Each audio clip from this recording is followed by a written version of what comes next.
Low carb shabu-shabu nga po. Paano ko nga po ba 'to ginawa? Share ko po sa inyo ang napakadaling recipe pero syempre may mga inalis po tayo na mga ingredients na out po sa atin. At meron naman tayong dinagdag na mas kailangan po natin. Kasama din yung peanut butter sauce.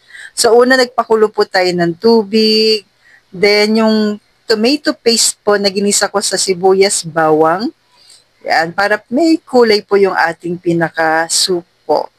Then after niyan, pag kumulo na po, lagay na natin yung ating mushroom.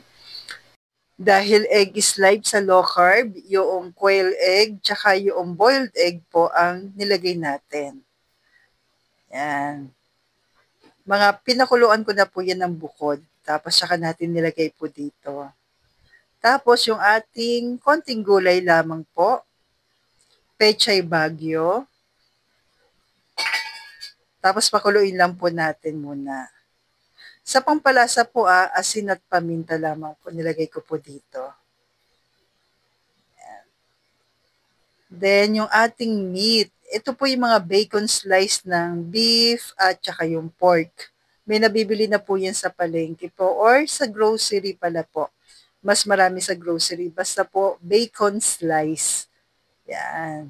Ibig sabihin manipis lang po yung mga hiwa. Then naglagay din po ako ng asin at paminta. Patis pwede rin naman po.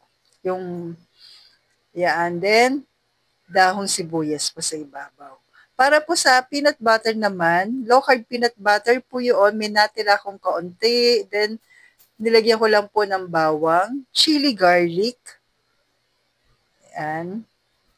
Then, add tayo ng cocoa aminos. Mga 1 tablespoon lamang po. Yan, para manamis-namis. Then, nag-add po ako ng sesame. Yung black sesame lang po. Tapos, konting tubig. Golden monk fruit. Yan. Si golden monk fruit po, para may tamang tamis lamang po. Para siya kasi asukal na pula yung itsura niya po. Then, mix mo lamang po. Tapos, konting dahong sibuyas. So, ayan na po. Meron ka na pong sausawan ng ating meat, yung peanut butter sauce. At try na po natin. Subukan mo na po ka low carb. So, stay healthy, stay low carb.